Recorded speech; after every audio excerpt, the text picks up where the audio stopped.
It doesn't matter what kind of e-commerce brand you're building, you still need a rock-solid way to grow and scale your company like clockwork. Welcome to 7 Figures and Beyond, an e-commerce marketing podcast for D2C brand owners and marketers looking for best practices that include proven strategies and tactics to grow an e-commerce brand to 7 figures and beyond. Bringing 18 plus years of marketing experience as an e-commerce brand owner and e-commerce agency owner, please welcome your host, Greg Shuey. Hey everyone, welcome to the 7 Figures and Beyond e-commerce marketing podcast. I am your host, Greg Shuey. I created this podcast to help direct-to-consumer business owners and marketers who are stuck and who are actively trying to find a way to grow their businesses. I've got my buddy Jeremiah here today. He's from KnoCommerce. If you've been listening for a while, you've probably heard of KnoCommerce because I talk about them a lot. And I actually had one of his colleagues, Steven, on about 18 months ago. He was episode 6. Oh, wow. We're almost to episode 80, I think. So it was a long time ago. That's awesome. Yeah. But I asked Jeremiah to join us today for a couple of reasons. So first, he's built an amazing tool that I use, that my clients use, that apparently 6,000 brands use, which is amazing. Second, this dude has data, like a lot of freaking data. So we just talked about merchants. You've got about 6,000 on platform. And then how many survey responses are you collecting each month? Yeah, obviously it varies a little bit from month to month seasonality, but I just checked and October, 14.6 million questions answered. It's a lot of freaking data. Yeah. A lot. Lots. Yep. Lots of trend analysis, lots of tracking where the industry is going. I know we'll get into some of this too, but even just seeing, macroeconomic trends through that data is pretty cool too. Yep.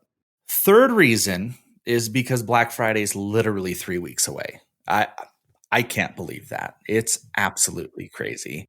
And I know based on some of his LinkedIn posts and just talking to him a little bit that he has a lot of data around Black Friday, Cyber Monday, and can help us understand and kind of be prepared going into that here in a couple of weeks and understand if there's any last minute changes we maybe need to be thinking about and those types of things. So today's episode might be a little shorter than you're used to, or maybe it's not. Maybe we just get talking, but I can promise you that we're going to get a lot of value out of our discussion today. And I think you're going to come away with some really amazing insights and action items. So Jeremiah, if you wouldn't mind, just maybe take just a minute, give us a little intro on you, a little background on KnoCommerce, and then I've specifically prepped 4 questions for us to go over today. So we will hop into those as soon as you introduce yourself. Awesome. Yeah, I'm Jeremiah Prummer, founder of KnoCommerce, CEO of KnoCommerce. I actually run a couple other tech companies now as well, all in kind of the e-commerce ecosystem. And Greg, you are one of our oldest partners, not age-wise, but in terms of the business. You're one of the longest tenured agency partners we have, and I know we've been working together for a long time, so it's really fun to get to do this. So thank you for having me on. I've got, we, as Greg said, 6,000 plus brands we work with and collect. Last month was 14.5 million survey responses. We'll probably see that be 25 million a month over November and December because it's obviously peak season. Lots of information. And I think I really like getting into the trends and the macro and some of the stuff that we see here at scale. So. Yep. And if you don't follow him on LinkedIn, you should pause this episode right now and go follow him, because that's honestly why we're talking today. I've seen a lot of this few little snippets of data he's been sharing the last couple of weeks. And I'm like, dude, we got to get you on and we got to really unpack this in an episode. So Go follow him. Yeah, appreciate it. All right, man. You ready to jump in? Yeah, let's do it. Okay. All right. So again, no question that you have a ton of data. You're collecting this post-purchase survey data from thousands of e-commerce brands. What trends are you seeing in how shoppers are feeling going into this year's Black Friday, Cyber Monday season compared to last year? The economy's weird. In some cases, it's a giant mess. Are they nervous? Are they more cautious? Are they deal-driven, brand loyal? What are you seeing? Yeah, definitely would say that we're seeing more caution. And I think it's also fair to see a little bit more deal driven as well. And so a couple of things that we look at here, and I actually just shared some of this data yesterday. So good timing on this. So to Greg's point, you can go look on this at LinkedIn. But we have a survey experience at Know that we call Automated Insights, and it's effectively a set of questions that are person specific as opposed to brand specific. And so if you are a brand who's running surveys on Know, you can turn that on for a subset of your customers, and then it will go collect this data, and then you can see how your customers compare to the industry effectively. And so one of the questions we ask is, do you expect to spend more, or basically how, I forget the exact phrasing, but how do you expect your spending to change over the next 3 months? I'm going to spend more, I'm going to spend less, or I'm going to spend about the same. And so that is seasonal, and it actually lines up exactly with what you expect. You see September, October, kind of this rise in anticipated future spending because people know they're going to be spending big around the holidays. And then at post holidays, that drops off dramatically. And then we have a couple of other questions paired with that, which is asking about like recent spending, and then also economic outlook and economic sentiment. Yeah. And basically economic sentiment is lower than it's been in a long time. It's scary. Yeah. And I think that's no surprise. Obviously, we've got government shutdown. It's interesting because actually, if you look at last year, there was a massive rise in sentiment post-election. And it actually is split based on the state. So we looked at this data too, which is kind of interesting. So red states have very high economic sentiment post-election. Blue states were actually still decent, but much lower. And then Trump's policies started to actually take effect. And I think it wasn't exactly what people expected, right? Tariffs and some of these other things. And so since then, the sentiment has really dropped. And, it doesn't line up with the stock market, which is, I think is just a bit of an aside, but kind of an interesting thing. I think we're in this feels like a very weird time of economic sentiment where the financial markets don't quite align with what people feel. And so you can't just look at things like the stock price and say, oh, things are great. That's just not really how it's playing out. So yes, economic sentiment's lower. But I will say it's rebounded a little bit over the last few months, which is good. But then of course we got the government shutdown now, which doesn't help. Less money going into people's pockets at the moment. And then future anticipated spending has been trailing much lower than what we saw over 2023 and 2024. Good news, we are seeing a massive jump in November. So that was the thing I just shared yesterday. We're seeing November come back almost to the levels that we saw in 2023 and 2024 for November. So that's amazing.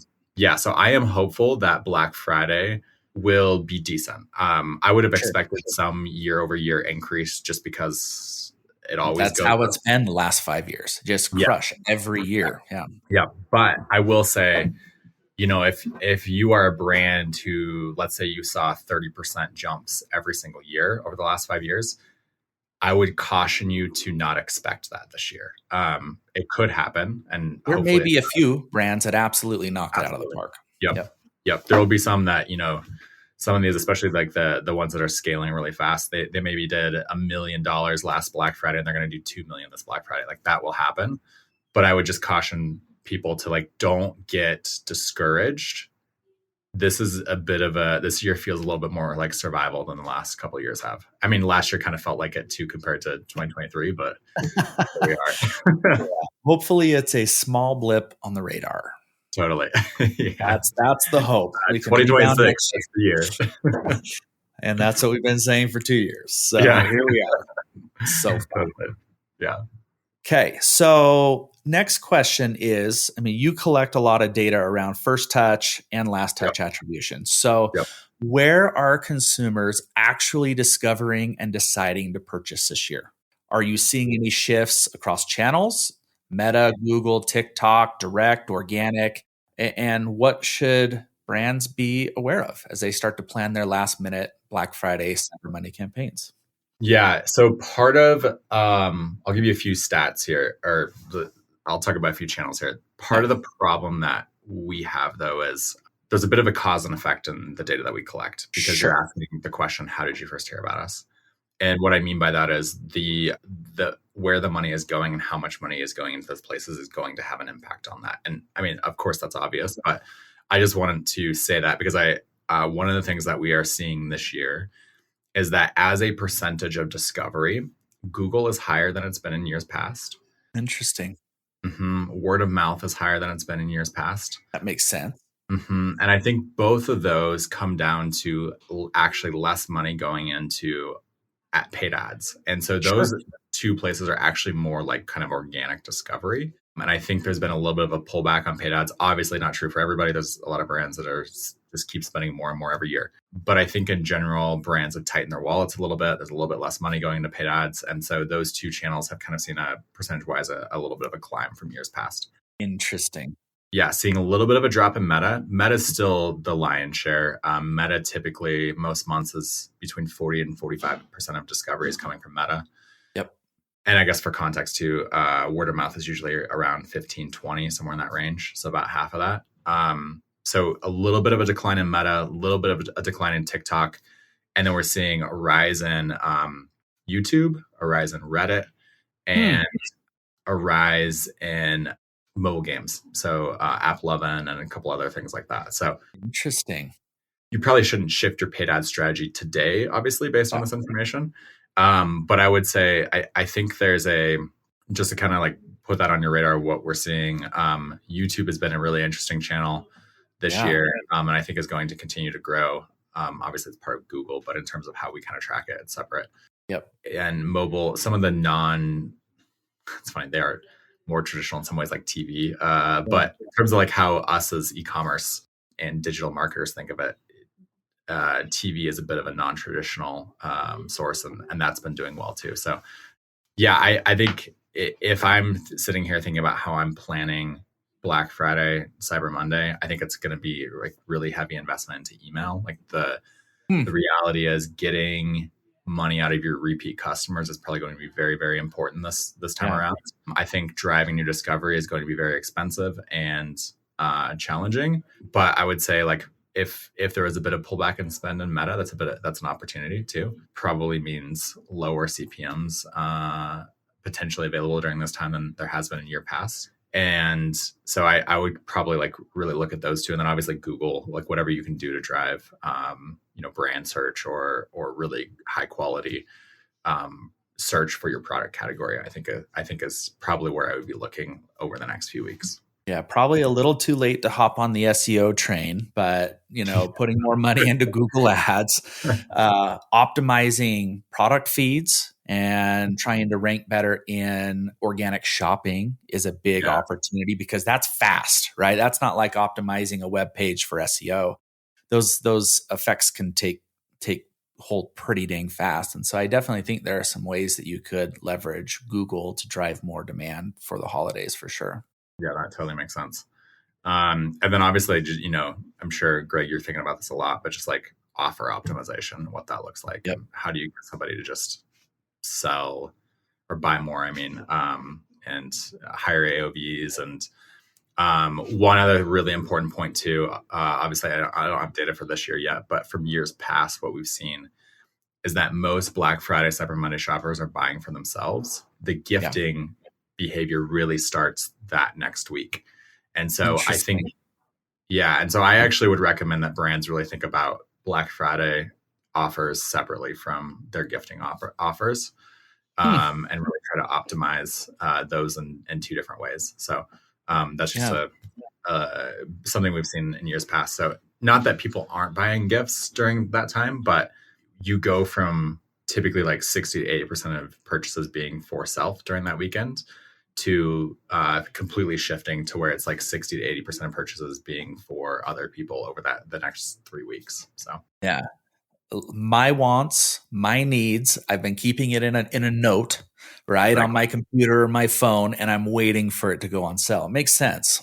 Yeah, it does. It really does. So, and obviously, again, there is some gifting, but I think there's an opportunity for brands to really think about your end of year holidays, whichever ones you're thinking about in that context, and what you can do to optimize around that. All right. Next question, what are you seeing in terms of average order values, time to purchase, discount expectations? Are you seeing that shoppers are waiting longer for deals? Are there certain categories where people are still spending freely despite inflation? Where are we at in those areas? So this one I don't have as clean of data on. Sure. But it makes me want to to kind of do like an end of year report with some of this stuff, because I think there's some really interesting segments here. Common Thread Collective, which we partner with on some things as well, they've got some really cool stuff around the discount rate piece in particular. And this year, I don't know the numbers off the top of my head, but Steve, who works there, has published some of the stuff, and there actually is more discounting happening this year than in years past. And obviously that's a sign of price sensitivity, right? So I do think that's something we got to look out for. AOVs have been going up and up and up every year. And again, I don't have hard numbers on this, but some of the data I was looking at in the first half of this year showed that AOVs were basically flat year over year, which is interesting as well. And that's around $120. Obviously, very category dependent. Sure. If you're somebody like Hexclad who's selling a $700 pant set, that's totally different than, somebody selling like a t-shirt or something. Yeah, a t-shirt. So yeah, but I do think like there's just a little bit more price sensitivity this year. So I do think good offers are important. And I would say like every brand, going back to the conversation we're just having about offers, I think like if you can increase basket size, that's going to help. Yeah. It just depends on what your unit economics are. But I would say that should be a big focus for brands this year. Like, how do you get, I know it's always a focus, but if I'm selling t-shirts, how do I get you to buy 10? Bundle, those types of things. Exactly. Yeah. So. Interesting. It makes me wonder, like you've brought up price sensitivity a couple of times. I wonder just how loyal customers are going to be this Black Friday. Or are they going to be like really looking for the best deal regardless of where they can find it? Yeah, it's a good question. I do really feel like this year is going to be a little bit different than the past 4 or 5 years have been. So I don't know, good or bad.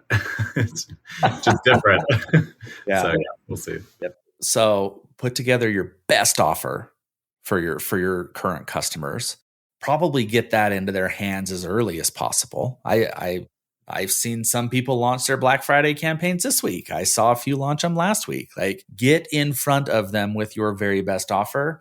I think that's probably going to be your best bet at making sure that they continue to spend money with you.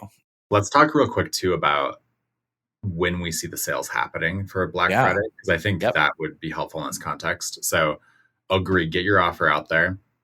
Your customers aren't probably going to trust that it's the best offer until Friday, right? Like that is kind of the way it goes. Like so put your best offer out there. Don't be discouraged if not that many people are buying it until Thursday night of Black Friday weekend. So I just want to point that out. This is our best offer, and we promise we'll refund you the difference if it is not our best offer. Like, yeah, exactly. Crazy. So, put it out there, be honest, but also just understand your customers may not actually buy that much. Keep pushing, keep educating, keep getting that offer in front of them. What we see is that sales start Thursday night right after Thanksgiving dinner. Yeah. So that's when we see a bump happen. I can literally. Last year at Black Friday, I was kind of like live tweeting the year over year stats. While at Thanksgiving dinner, you were live tweeting stats. Not at Thanksgiving dinner. I did a good job of time blocking little bits of time in the evening the next day. But yeah, a couple times a day, I'd send out something. And anyway, point is, we see very consistent patterns year over year. So Thanksgiving night, you're going to see an increase in sales. The peak moment is going to be Friday morning at, I believe it's 10 a.m. Eastern time is kind of the peak of the entire weekend. And depending on where you're selling and who you're selling to and stuff, it's probably going to look a little bit different. But but globally, that's the peak. And then it's going to come down a little bit from there. You'll see lower Saturday, lower Sunday. Expect those to be half of Friday probably.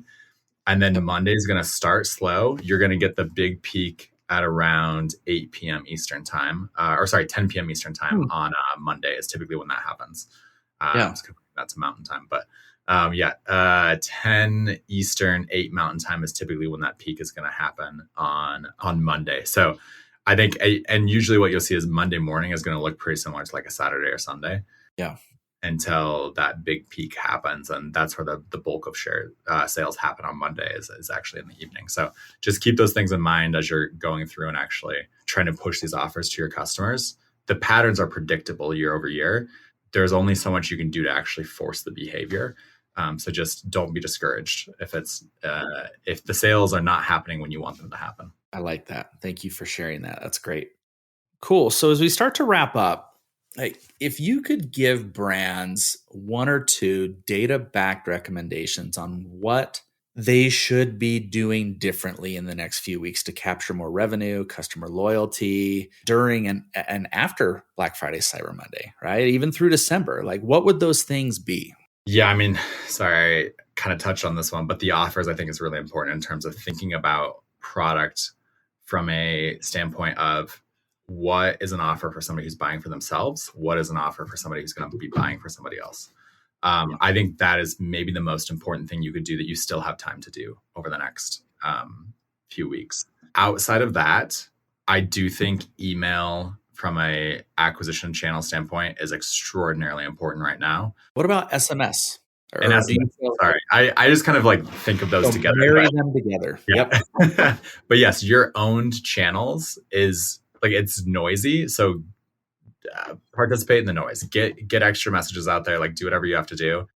The other ways of getting your customers to come by are going to be extremely expensive. And it's probably going to be the least expensive way for you to be able to do that now. So I don't know if you were planning on sending 3 email it's probably more than that, but I don't know. Let's say you're planning on sending 5, maybe send 10, like just whatever that is to get that out there. You're probably not going to upset your customers. I mean, I'm sure you've seen this, Greg. Some of the biggest brands out there send you 2 emails a day, sort of thing. It's kind of ridiculous. It's so annoying. But I think it works, which is why they do it. I, as a customer, don't really want that. I will eventually unsubscribe, but I think during this time period, like just whatever you think is reasonable. Yeah, I guess for some of you, maybe keep it limited, but if I think there's no problem with 1 to 2 emails or text messages every day during this time period. So those are my 2 biggest things that I would say is offer effectively, like make sure your offer is really dialed in for people buying for themselves and people buying gifts. Yeah. And then make sure you're distributing that offer as often as possible. And get creative. Like I want to call out Nomadic here. I think they use KnoCommerce. They're one of my favorite brands. Like I got a text message from them last night that said, sign up for our VIP community and get exclusive updates and first access to our holiday deals. And every day they're going to be dripping like, this is the best price you're going to get on this backpack. This is the best price you're going to get on these joggers or whatever, right? So it doesn't have to be limited to just Black Friday, Cyber Monday. Get creative and get that content and those offers into inboxes on your phone and your text messages, and maybe try something new this year. Yep. By the way, I love that idea of changing up the offer, whatever that looks like. Having one product is 70% off today, and then another product is 70% off tomorrow, and just like whatever those things are, where obviously make sure you can afford to do it, but give somebody a really enticing reason to click through and get to your website. And then of course the retargeting ads, all that kind of stuff, like that becomes cheaper in that context once you've got them onto your site for that initial visit during this time period. Cool. Well, any final words of wisdom? I mean, you've blessed us with some amazing tips and content today. Nothing really. I mean, go talk to Greg and make sure you're ready to go. So I'll just put that out there. That is like terrible advice, because you should be doing this stuff 2 months ago. No, it's true. But trying to pull this off in 3 weeks is hard. It is true. I don't know. Tell Greg, hey, I got 3 emails scheduled. How can you help me out here? That's funny. That's great. Well, thanks so much, man. I appreciate it. Like I said, we may keep it short, and we did, but I feel like we've got some really good takeaways here that we can take and start executing against. And then let's make sure that, like, when you publish kind of your end of year studies, let's make sure that we can get those added to show notes here. I'll go back, refresh my content. Maybe we do another podcast. There's no harm in having you on more often. Maybe we can talk about the data. Yeah. I always love talking about data. It's fun. It's one of my favorite topics. It's not about me or my opinions or anything. It's like, hey, what are we actually seeing in the market? So Yep. Yep. And not a lot of people can talk about that because they don't have the data. So True. Yep. Awesome, man. Well, thank you again. And everyone, thank you so much for tuning in. And if you found today's episode helpful, please just take a few minutes to share it with a fellow brand owner, with a fellow marketer. And if you're not using KnoCommerce, go sign up today. Like right now. You want that data for Black Friday, Cyber Monday, and through the end of the year. I promise it will greatly benefit you next year. So hope everyone is able to tune in again next time. Thanks again for joining.